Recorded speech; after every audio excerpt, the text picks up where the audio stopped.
about each other, our backgrounds, our likes and dislikes, what made us laugh, how to ask for help, and how to resolve disagreements.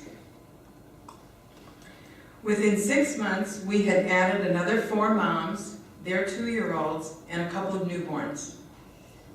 One of the new moms was a preschool teacher and enjoyed introducing the kids to messy art projects on the picnic table in the backyard. I loved children's literature and found a workshop at the community college called Raising Readers, which gave me great pleasure to share with the others. Another mom sold educational toys and taught me a lot about the importance of play. She also introduced me to top-notch authors of child development books and concepts that guided my parenting for decades. Together, we were discovering our own unique path forward. 30 years later, I can say that my playgroup experiences were some of the most formative in my early motherhood. In 1985, Michael accepted a position in Atlantic City, New Jersey. So we relocated to a small town in Upper Township called Marmora, just offshore from Ocean City. My first few months were what you would expect. I felt uprooted and lonely for what was familiar. I missed my mother's club. Christina was now 3.5, and Claire was 18 months. Great ages for the playground. We hung out there a lot, talking to anybody our own age. I met a woman named Laura who had moved to New Jersey from Virginia, where she had belonged to a babysitting co-op. She missed her co-op as much as I missed my mother's club, so we decided to join forces and start a club that included a co-op. Remember, this was 1985, so we did not have computers, desktop publishing, the internet, or social media. I know, you're all smiling. You're all getting a really big kick out of this, aren't you? Yes, good. Good to know where you came from. We posted handmade flyers all over town, inviting women to come to a first meeting, and it worked. Word spread quickly, and by the end of our first year, we had 100 members and our first annual Mother's Club picnic. A whole new world was opening up for me. I had a number of friends with whom I could share life's ups and downs, and together we were learning to be better parents. I was discovering myself as a leader and a community builder. I was gaining confidence as I learned new skills and investigated new ideas. And I wasn't alone in my newfound liberation. The same was true for dozens of women. This was the beginning of how I have come to experience spirit in my life. In the context of connection with others, an energy moves us to create something larger than ourselves for the greater good. This collective success has been inspiring me ever since. That adorable child right there is my daughter Claire. And she's 30. And she lives in Boston and works for the Intercontinental Hotel chain. Isn't that great? And the fire truck was a playgroup outing to the local fire station. And it was a blast. And we did it then regularly because we had so much fun. And the young firemen kind of liked it too. It was a win-win. Up until this point in my life, I didn't have any particular leadership training, education, or work experience that would suggest that I had leadership potential. It was because I took action to satisfy my own needs and ultimately the needs of others that I discovered I had leadership talent. Many years later, when I was in graduate school, I read a wonderful book called Crucibles of Leadership, which makes the argument that true leadership capacity is something that is revealed to us through our own experiences, especially the crucibles that test us and force us into deep reflection. Why is this happening? And what should I learn from it? Our willingness to learn from the experience is the key. One of the origins of the word crucible comes from the Middle Ages, a vessel in which alchemists attempted to turn base metals into gold. In a leadership context, we can think of a crucible as a transformative experience from which we can extract our own gold, a new or altered sense of identity. This was the case for me in the late 1980s. My crucible experiences of loneliness, isolation, relocation, and a fierce curiosity about what is possible had led me to discover the gold of a new identity. I had become a community leader with a blueprint for building the social infrastructure that would ultimately support hundreds of thousands of other parents. Of course, I didn't know that at the time. In fact, there would be many more crucibles for me in the years ahead as I attempted to share what I was learning. That's the cover of the book that I wrote and self-published. And what does the dedication say, Emma? It says, this book is dedicated to the women of the Upper Township Ocean City Mothers Club. It is our sincere hope that through this book, their spirit of love and camaraderie will touch others. And it did. So it was right on. Okay. It's the power of setting an intention, right? Right. It's really cool. So I began hearing from women in other parts of New Jersey, Pennsylvania, New York, sisters, friends, cousins of club members who were saying, I want that too. How do I start a mother's club in my community? This caused me to consider questions of legacy. If friendship, support, and community were transforming for my peers and me, wouldn't it be true for lots of women? Do I have the courage and the capability to draft a blueprint for others to use? What will be required of me? Do I need help? Why me? Why now? When I look back from where I am today, I can see what a significant turning point this was in my life. It opened the door to everything I hold dear. Learning the skills for healthy relationships with friends and family, a professional path as a community builder, a commitment to conscious awareness of how I am impacting and influencing others, how I act on my own beliefs, and take responsibility for the legacy I leave behind. Having decided to move ahead with writing the handbook, I enrolled a team of 3 people to help me in my endeavor. That's us at a bar in Ocean City, celebrating when it was done. My friend Patty McLaughlin, a Mothers Club member who taught writing at the local community college, acted as my coach and editor. She's the brunette, second from the left. She provided the discipline, the timeline, and the tough questions to help me tell a cogent story and articulate the steps for creating a new club. It took a lot longer than either of us expected, testing our friendship and endurance, but ultimately we shared a tremendous sense of pride in what we had crafted. I enrolled another Mothers Club member, Virginia Millar, the blonde on the right, to illustrate the book. But first we needed somebody to lay it out. Now remember, it was 1987 and nobody had a personal computer. Well, one guy at the Jersey Shore had a computer. His name was Mario Di Giuseppe, that's him, whose wife Ray was a member of my play group.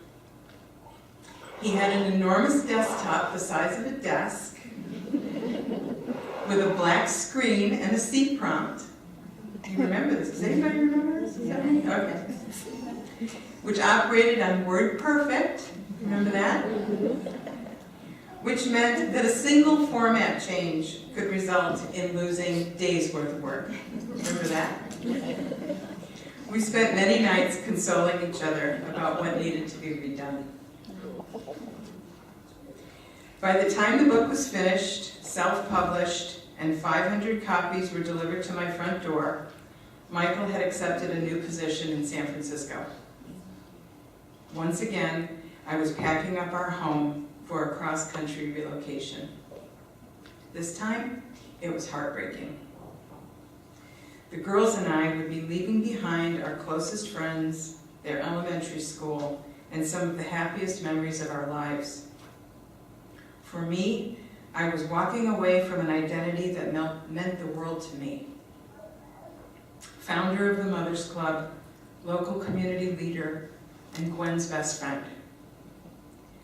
Although I wouldn't know until later on, I was taking with me the seeds of that identity in the form of values that I would plant in California. Courage, tenacity, curiosity, and a deep commitment to my vision. We arrived in San Francisco in the summer of 1989 and found a home in San Carlos. The girls started school in September, and soon thereafter, the ache of what I had lost really set in. It wasn't until early 1990 that I could venture out and look for ways to realize my vision for creating new mothers clubs. I approached organizations that I expected would welcome me with open arms. Hospitals that offered new parent programs, Lamaze classes, the Parents' Place, preschools, and the 4 Cs. I was looking for an existing partner that would see a mother's club as an added value. Instead, I was met with resounding rejection. I was told in many different ways that Bay Area parents had all the services they needed, and the Mothers Club would be redundant, unnecessary, and irrelevant. I was crushed. At the same time, Michael was worried about our financial health and our ability to survive in the Bay Area on one income. He and I often disagreed about how much time, energy, and lost earnings I was investing in this Mothers Club dream. From his point of view, my work was a diversion while the kids were little, and once Claire was in kindergarten, he thought I should go back to work in the restaurant business. From my perspective, I was just beginning to discover a wholly different career potential, and intuitively, I knew I was on the right path. I remember the pressure I felt and the ensuing doubt. Was this just a pipe dream? Was I wasting my time? Should I store the books in the garage and find a real job? My ache had turned to depression, and I feared that I had made a terrible mistake. In fact, I was just in another crucible. I credit 2 things with helping me break through that darkness. First, a community building workshop sponsored by the Foundation for Community Encouragement, founded by M. Scott Peck. I had read 2 of Dr. Peck's books, The Road Less Traveled and The Different Drum, which had opened my mind to new ways of thinking about myself, my family, and my community. Second, a neighbor with 2 small children who said to me, "Forget the agencies and organizations. Take your idea to the moms." My neighbor Lori was right. I decided to go with what I knew. Post handmade flyers around San Carlos and Belmont, put a press release in the neighborhood newspaper, and invite women to a meeting. 40 women showed up. I mentored them for a few months, and they were on their way. By September of 1990, I had crafted a training workshop and sold it to the recreation departments in San Mateo and Foster City. Many women reported to me later on that they thought they were joining a club. They had no idea they were actually going to start it. Thanks to those pioneering women, I figured out how to transfer what I knew and empower them to act on their own behalf. After Foster City came San Bruno, Palo Alto Menlo Park, Burlingame, South San Francisco, Pacifica, Redwood City, and the Coast Side. That's just the peninsula. With each workshop, I learned more about the social infrastructure that we were creating. By identifying our common needs, setting goals to meet those needs, and agreeing on processes that would support us, we were building community and a shared sense of belonging. I have come to understand that belonging is an essential condition of human society, built on trust, responsibility, and working together towards a common vision. When we trust each other, we feel accepted and valued for who we are. A shared sense of responsibility means that we agree to care for each other and to be accountable for our own experience. Inspired by what's possible, we are willing to act alongside others who are willing to act in order to manifest that which benefits us all. Reciprocity, a give and take, is the inherent economic relationship that creates a sense of belonging. I will take what I need and put back what I can. Carol Gilligan calls this the ethics of care, rooted in the idea that we are all relational, responsive, empathic beings, and the human condition is one of connectedness or interdependence. She says that we're hardwired for cooperation. During this same period, I went back to school to complete my bachelor's degree in sociology. It was exhilarating to learn that there were names and theories for what I was experiencing. Social learning theory, psychosocial development, organizational behavior. Who knew? One of my favorite sociologists to study was Irving Goffman, who said, "Structure is like the door jamb to a spider web. It holds us up. But it's up to each spider to spin its own web." In other words, we were building the door jamb together, but each woman was responsible for creating her own experience. It was about this same time that I attended the community building workshop at the College of San Mateo. There were 75 of us who attended the 3-day workshop. About half of us loved it, and half of us ran screaming from the campus. For those of us who loved it, we continued to meet once a month for 5 years. We were learning about interpersonal dynamics, how to speak from our own experience, the temptations of blaming, shaming, and fixing, and how to listen deeply. We were becoming aware of the stages of community, how it moves forward and then slides back, how we scramble to try to save it, how eventually we need to empty ourselves of bias, expectations, and judgment. We were also learning about the fundamentals of intimacy, like humility, emotional risk-taking, and vulnerability. Left to chance, this can be difficult to accomplish. We easily fall into patterns of self-protection rather than self-disclosure. Creating a safe container for practicing authenticity requires intentionality, shared values, and an understanding that it can get messy. Are you familiar with Brené Brown, a social science researcher and author? No? Yes. She's had some viral videos on YouTube, and I'm sure she's been on Oprah. But anyway, a social science researcher and author of a book called The Power of Vulnerability. She talks about vulnerability a lot. She says, "It's challenging to be real in a world that wants us to fit in and please everybody. I truly believe that most of us will take messy and real over flawless and inauthentic every time. To be authentic, we must cultivate the courage to be imperfect and vulnerable." In our fast-paced, highly competitive, overachieving world, it's difficult to let people see me as I really am. Flawed, afraid, sometimes reactive, and longing to be loved.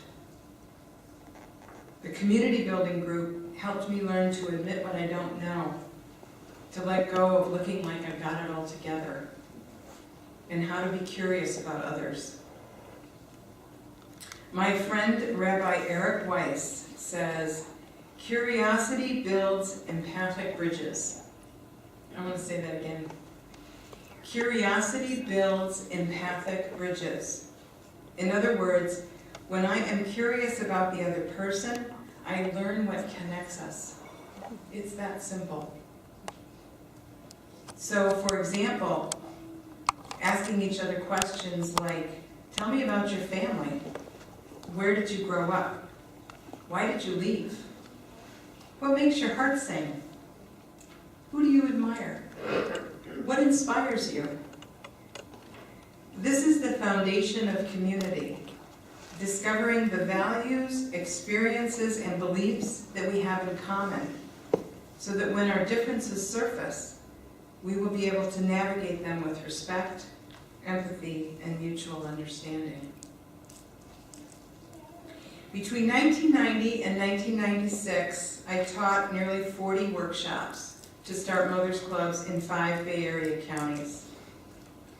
Word was spreading virally, and with the help of some stories in the Chronicle and other newspapers, women were calling me to explore how they could get a workshop scheduled in their area. Do you recognize Jackie Spear?